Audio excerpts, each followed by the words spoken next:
Geger. Refli Harun pamer bukti baru soal ijazah Pak Jokowi yang beneran palsu. Wah, ini yang bener. Nanti jangan-jangan polling settingan kayak kemarin. Coba teman-teman, mendingan kita kupas dan kita kulitin tipis-tipis. Bener gak sih si Refli Harun ini? Ya, atau jangan-jangan ngelantur lagi kayak kemarin-kemarin. Yuk, jangan lupa tonton video ini sampai selesai ya. Politisi senior PDIP Bitor Suryadi memicu perhatian setelah mengungkap bahwa Andi Wijayanto, mantan gubernur Lemhanas dan tokoh PDIP yang juga pernah menjadi sekretaris kabinet, pernah melihat langsung dokumen ijazah milik Jokowi yang kini diyakini tidak asli. Dalam keterangannya kepada wartawan pada Jumat 13 Juni 2025, Bitor menyebut bahwa Andi melihat dokumen tersebut saat proses pencalonan Jokowi untuk Pilpres 2014. Namun dokumen itu diduga hasil cetakan ulang tahun 2012 saat Jokowi mencalonkan diri sebagai gubernur DKI Jakarta. Andi saat itu belum sadar kalau dokumen yang dilihatnya adalah cetakan tahun 2012. Itu dipakai Jokowi saat mendaftar ke Pilgub DKI, ungkap Bitor. Bitor bahkan mengklaim bahwa dokumen tersebut dicetak di kawasan Pasar Pramuka, Salemba, Jakarta oleh tim inti Jokowi yang berasal dari Solo. Tim ini disebut terdiri atas nama-nama seperti David, Anggit, dan Widodo, yang kemudian bekerja sama dengan kader PDIP DKI seperti Dani Iskandar, Indra, dan Yulianto. Untuk memenuhi berkas pendaftaran ke KPUD DKI, mereka mengerjakan dokumen itu di pojok Pasar Pramuka, jelasnya. Sosok Widodo disebut sebagai aktor utama dalam pembuatan dokumen tersebut. Namun menurut Bitor, Widodo telah menghilang sejak nama Bambang Tri, penulis buku kontroversial terkait ijazah Jokowi, mencuat ke publik. Kemudian Widodo sudah tidak bisa dilacak, tapi keterangan dari Dani Iskandar sangat kuat bahwa proses itu memang terjadi lanjutnya. Bitor juga menyebut bahwa Andi Wijayanto sempat kaget ketika melihat foto yang digunakan pada seluruh ijazah Jokowi tampak seragam dan identik. Ya, Andi harus ngomong nih, jangan berdiam diri saja. Padahal menurutnya tiap jenjang pendidikan seharusnya memiliki foto yang berbeda. Andi harus berani buka suara, kalau tidak ini akan menjadi beban sejarah, tegas Bitor. Saya ulangi. Oke, ini Bung Refli Harun teman-teman ya. Bung Refli Harun itu seolah menceritakan kalau punya bukti baru soal kepalsuan ijazahnya Pak Jokowi. Tapi lagi dan lagi ini masih katanya. Jadi ya katanya-katanya gitu loh teman-teman ya. Dari sumber yang ya dari orang-orang PDIP, dan kita sudah tahu orang-orang PDIP ini kan ke Pak Jokowi kayak gimana ya toh. Terus kemudian ini sebelumnya saya kenalkan dulu nih tokoh-tokoh yang disebut oleh Bung Refli Harun. Tadi merupakan tokoh PDIP yang waktu itu di eranya Pak Joko Widodo diberikan kursi oleh Pak Joko Widodo. Ya pasti sudah tahu ya teman-teman ya. Namanya waktu itu Pak Jokowi, Ibu Mega sih awalnya pengennya pokoknya PDIP harus punya kursi yang banyak di pemerintahan.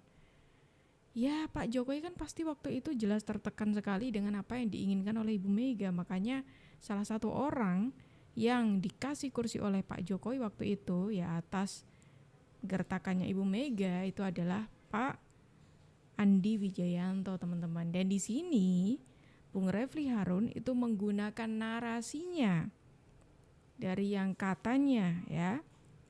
Katanya Bung Bitor Suryadi itu menyebutkan bahwa Pak Andi Wijayanto ini punya bukti atau tahu kalau ijazahnya Pak Jokowi palsu. Katanya seperti itu. Apakah benar? Yuk, mendingan kita coba cari tahu, kita coba cari fakta-faktanya. Benar gak sih yang dikatakan oleh Bung Refli Harun? Kita dapat info ya bahwa Pak Jokowi sempat memanggil Anda dan beberapa orang terdekatnya dan menyampaikan bahwa nggak ada yang bisa mengalahkan Prabowo Gibran. Anda semua nggak bisa mengalahkan Prabowo Gibran. Itu yang disampaikan ya Mas Andi? Iya, saat itu. Itu 2 hari sebelum pengumuman Gibran sebagai cawapres ya? Iya. 2 hari Jadi kira-kira Prabowo pasti menang, lalu PSI akan masuk parlemen, lalu yang nomor 3 suara PDI Perjuangan akan turun. Itu yang dinyatakan oleh Pak Jokowi. Jadi di situ kemudian Pak Jokowi mengatakan, kalian hebat kalau nanti bisa mengalahkan saya. Saya nomor satunya Prabowo menang, saya nggak terlalu masalah. Oke. Masa nggak masalah? Serius, saya nggak terlalu Oke. masalah. PSI Masuk parlemen, Anda masuk juga nggak parlemen masalah? saya juga nggak terlalu masalah. Tapi ketika Pak Jokowi mengatakan suara PDI Perjuangan turun, nah, di situ saya masalah. Karena saya mengatakan, loh Bapak masih kader dalam hati ya, Bapak masih kader. Kenapa? Sebentar dulu ya. Sebentar nih. Ada beberapa poin tadi teman-teman yang sudah saya sebutkan di sini. Pertama, ada 3 poin yang tadi dipermasalahkan seperti Pak Prabowo menang, PSI masuk parlemen, sama suara PDIP turun. Oke, kita bergerak karena tadi soal Pak Prabowo menang tidak dipermasalahkan. Oke, ya teman-teman. Kemudian tadi ada PSI masuk parlemen. Loh, katanya diupayakan Pak Jokowi. Buktinya apa? Gak masuk parlemen PSI? Terus gimana? Maksudnya gimana ini Bung Andi Wijayanto, gimana? Dibuktikan dong. Kalau memang Pak Jokowi ini mengupayakan harusnya kan lolos harusnya. Tapi kan kemarin tidak. Terus kemudian yang paling dipermasalahkan oleh Anda Bung Andi Wijayanto adalah suara PDIP turun. Loh, yang milih siapa sih sebetulnya? Rakyat kan? Rakyat loh yang milih, bukan Pak Jokowi sendiri yang milih. Kenapa yang dituduhkan Pak Jokowi? Ya udah, kalau kalah aja gitu loh. Kenapa pakai menarasikan oh itu gara-gara Pak Jokowi yang mengupayakan penurunannya suara PDIP. Lawang yang milih bukan Pak Jokowi sendiri kok. Yang milih kan satu Indonesia loh ini. Satu Indonesia. Begitupun juga dengan kemenangannya Pak Prabowo gitu loh. Ini tuh yang milih satu Indonesia. Kenapa yang dipermasalahkan itu Pak Jokowi? Katanya Pak Jokowi membuat rencana lah untuk menurunkan suara PDIP lah. Gimana? Gimana maksudnya? Terus selain itu ya, kalau tadi dijelaskan kenapa kok berupaya untuk menurunkan suara dari partai sendiri. Loh, ini panjang lagi nih. Bukankah Anda tidak lupa kan kalau di 2023 benar kalau memang Pak Jokowi sudah tidak akur lah dengan PDIP, tidak satu jalan lagi dengan PDIP. Tapi yang perlu diingat juga, PDIP waktu itu adalah pihak yang justru mengucilkan Pak Jokowi, menjauhi Pak Jokowi, bahkan katakanlah kayak membuang Pak Jokowi. Sok merasa jadi korban gitu. Kita nggak boleh tertipu teman-teman. Kita nggak boleh tertipu. Kenapa? Karena apa yang disampaikan oleh PDIP ini, saya rasa kok ini sebagai wujud penyesalan mereka. Penyesalan karena pernah mengucilkan Pak Jokowi hingga membuang Pak Jokowi. Yang mana ternyata dia punya efek besar untuk partai. Terus kemudian ada yang menarik lagi teman-teman, soal pertemuannya Pak Andi Wijayanto yang katanya Pak Andi Wijayanto ini menemui Pak Joko Widodo 2 hari sebelum pengumumannya Mas Gibran sebagai wapresnya Pak Prabowo Subianto. Oke, kita buktikan. Kita buktikan ya. Dimulai dari kita melihat dulu pengumuman Pak Prabowo Subianto yang mengumumkan Mas Gibran sebagai wapresnya dulu di tanggal berapa?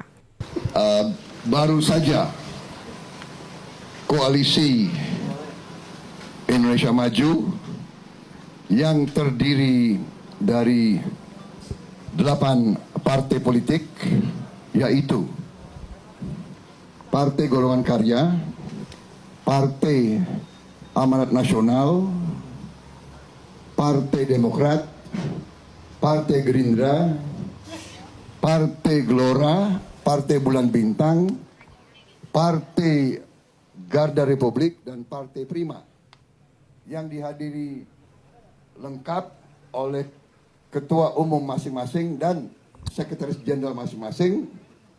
Kita telah berembuk secara final, secara konsensus, seluruhnya sepakat mengusung Prabowo Subianto sebagai calon presiden Koalisi Indonesia Maju untuk 2024-2029 dan Saudara Gibran Rakabuming Raka sebagai calon wakil presiden dari Koalisi Indonesia Maju.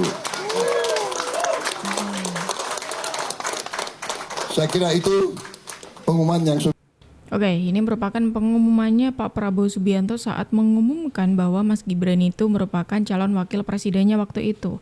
Itu di hari Minggu tanggal 22 Oktober.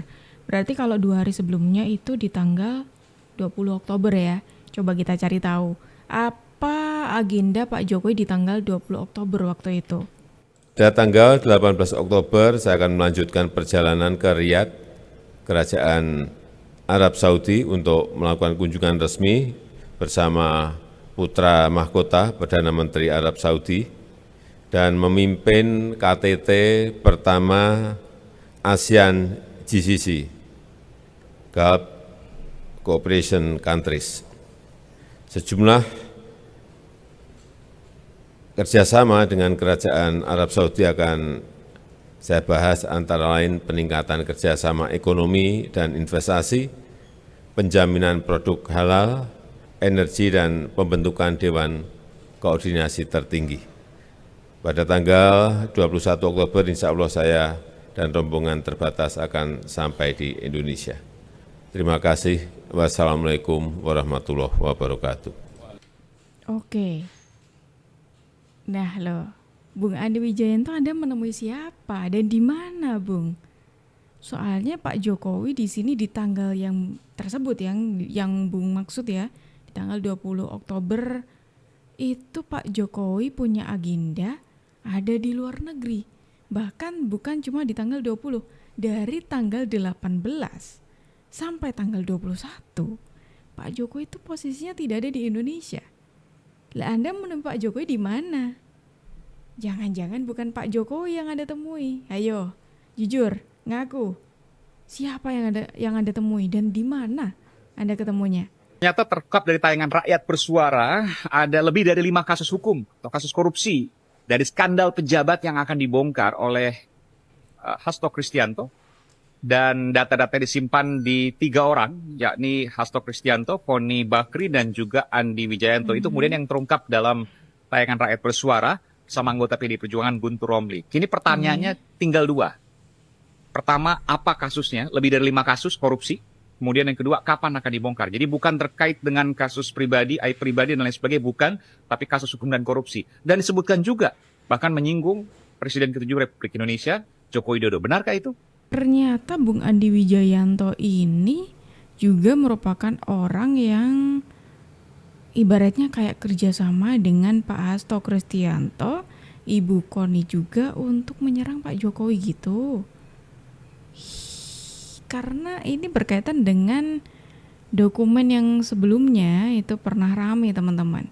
Ternyata ada Bung Andi Wijayanto, ada peran Bung Andi Wijayanto juga di sini. Ini mereka berkomplot untuk menyerang Pak Jokowi gitu? Atau gimana menurut kalian teman-teman? Wah, sejauh ini apa yang dikatakan oleh Bung Andi Wijayanto cukup mencela-mencela ya teman-teman ya. Dari yang mulai bertemu Pak Jokowi 2 hari sebelum pengumuman. Padahal posisinya Pak Jokowi sedang ada di luar negeri. Terus kemudian menyatakan tadi PSI dibantu Pak Jokowi untuk masuk parlemen. Padahal nggak masuk PSI-nya. Terus suara PDIP turun yang disalahin Pak Jokowi. Lawang yang milih satu Indonesia loh. Ibaratnya tuh gini, Pak Jokowi itu cuma punya 1 suara, dirinya Pak Jokowi. Oke lah, katakanlah Pak Jokowi berpihak ke Pak Prabowo Subianto dan juga Mas Gibran. Tapi Pak Jokowi cuma punya 1 suara nih dari sekian jumlah pemilih di Indonesia. Pak Jokowi cuma punya 1. Berarti 58% yang memilih Pak Prabowo dan juga Mas Gibran. Jokowi cuma punya 1 suara saja dari sekian jumlah pemilih di Indonesia. Dan ini ada yang menarik lagi teman-teman kalau kita bicara soal Pak Andi Wijayanto. Karena Pak Andi Wijayanto ini pernah kesandung skandal. Politisi senior PDIP Andi Wijayanto kena gosip yang dahsyat. Dia digosipin berpacaran dengan seorang transgender cantik bernama Mesti Abditama. Andi, 53 tahun, adalah tokoh PDIP yang pernah jadi gubernur Lemhanas. Sementara Mesti berusia 30 tahun sangat aktif di media sosial. Mesti meraih gelar runner-up di ajang Miss Equality World 2024. Di Instagramnya, Mesti kerap sekali tampil mengenakan pakaian-pakaian seksi. Ingat ya, belum ada bukti kebenaran perselingkuhan mereka. Ini semua dimulai oleh akun X Partai Sosmed yang memposting potret kemesraan Mesti dengan seorang pria bertopi. Pria bertopi itu menggenggam mesra tangan Mesti. Partai Sosmed juga menulis, si elit partai sibuk menyembunyikan, si waria caper malah sibuk membongkar. Silakan netizen tebak gambar deh, tulisnya lagi. Warganet dengan segera melakukan pencarian siapa sosok itu. Banyak yang bertanya pada Mesti sendiri.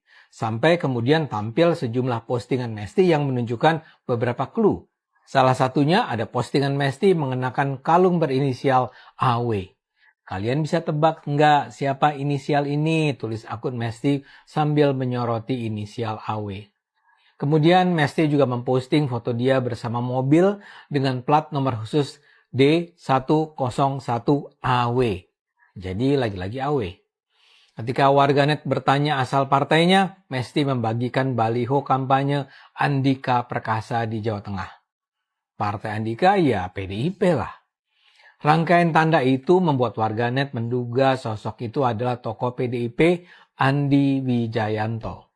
Apalagi si pria berinisial AW itu mengenakan topi yang mirip dengan topi yang sering terlihat digunakan Andi.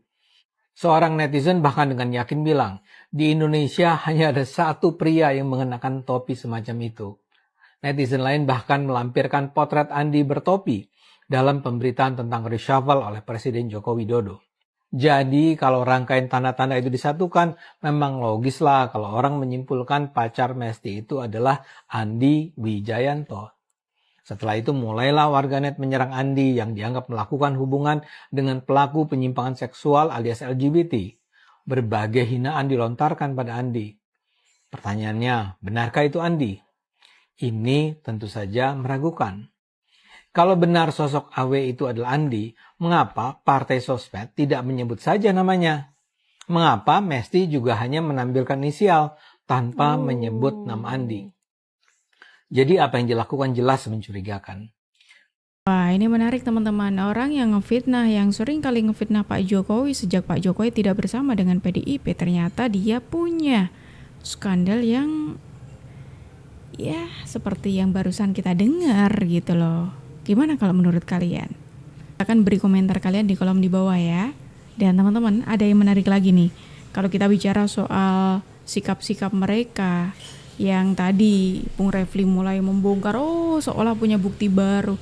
Ini tuh justru semakin menunjukkan kalau mereka tidak suka dengan Pak Jokowi. Ya seperti yang tadi sudah aku bilang.